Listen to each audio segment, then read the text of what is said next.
The Psychological Edge with Dr. Jenn. Joining us once again via the magic of ZoomTube is Dr. Jenn Mann, licensed marriage, family, and child therapist and sports psychology consultant. She was also a 5-year national team member in rhythmic gymnastics and sports psychology for USA Gymnastics. It's Dr. Jenn. Hello. Hello. Well, we have another question for you that I think is going to resonate.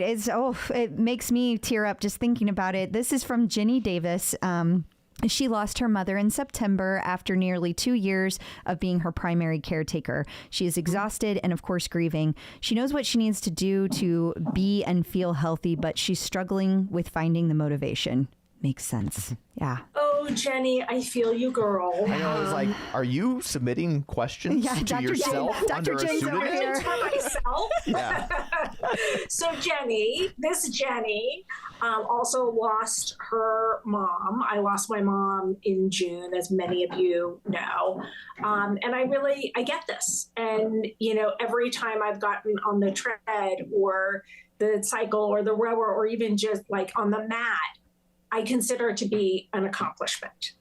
And it's taken so much more energy. Every workout takes so much more energy than it did before after losing someone that you love. And that's okay.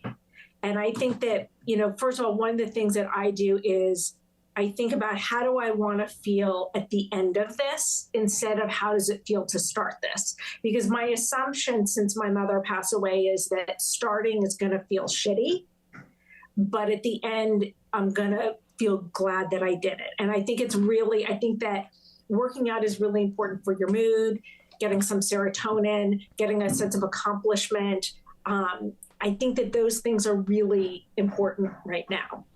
And I also get how much of a struggle it is. And I want to encourage you to do a few things.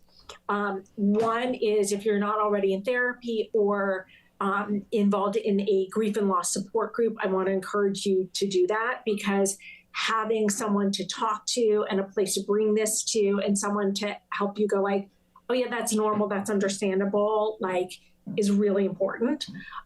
Surrounding yourself with people who knew your mother. Like for me, I've had a lot of time that I reached out to a girlfriend of mine from high school who spent a lot of time with my mom, and I had her over for dinner. We sat and talked about my mom, just people who knew my mom, like any memories that anyone can share with me that either I forgot about or I didn't know about. For me, it's like a gift from my mom. Like I can't have conversations with her now that she's not here, but being able to hear conversations she had with other people is like having one with her. And that's really valuable and really meaningful to me. And I'm sure it is to Jenny. So, and also to understand that the stages of grief and loss, Elizabeth Kubler-Ross talked about denial, anger, bargaining, depression, acceptance.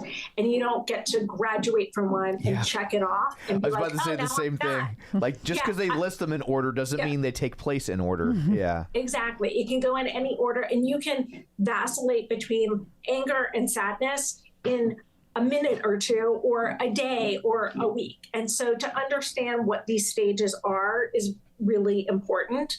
And to give yourself the room for self-care, to really plan it in your day, because it's going to take more energy. I'm taking a lot more baths.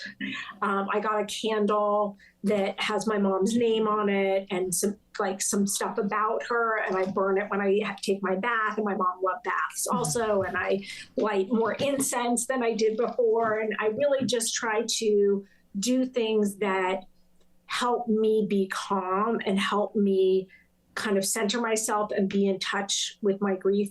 And also talking to other family members, talking to my daughters, talking to Eric, talking to my dad has been really, really helpful with all of this. And I hope, Jenny, that you have some support, whether you're in a relationship or you have siblings or other relatives who knew and loved your mom. But it's a loss. And in a situation like yours, you grieve the loss of your healthy mom, and you also grieve the loss of your sick mom.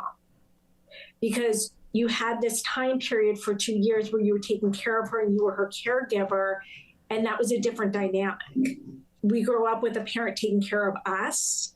And then at a certain point that flips if they have an extended illness and we become their caregiver. And that's a whole different relationship that you grieve. What a great point. Yeah, I was thinking the same thing. When my mom died, I wasn't her caregiver by any stretch of the imagination, but she was in and out of like comas and stuff for like 3 months, and so we were on that for the 3 months. It's just me and my sister. We were like on just constantly vigilant of like back and forth to the hospital or hospitals and then nursing homes and then back to hospitals, and so it's like there's also this kind of feeling of guilt sometimes because it's like I did not want it to end the way it did, but there was also a sense of relief when it was over. Of course. And that she wasn't suffering anymore. Right. And that you weren't having to watch her in this terrible state. And especially like there's some families that don't talk about death or illness and others that do. I happen to come from a family where we talked about it a lot. And if you are in a family where my mom doesn't want to be hooked up to these machines. My mom's preference is to help her to pass or to not see her struggle unnecessarily. Like it's so upsetting, even more so. Like not only are you watching someone you love suffer, but you're also knowing that this is not what they want. But also there's certain things you can't change. Right. Yeah. Like with my mom, she kept almost getting better. Like they were trying to get her to the point where they could do an organ transplant, and then they would get her to a certain benchmark and she'd get almost there and then fall back, and then like it just kept doing that. So it's but well, thank you for answering that. I know that's a topic that's very recent for you, and that can be difficult.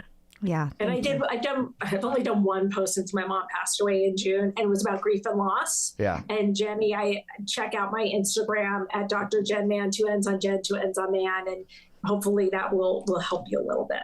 Awesome. Well, thank you so much. Yes, thank you.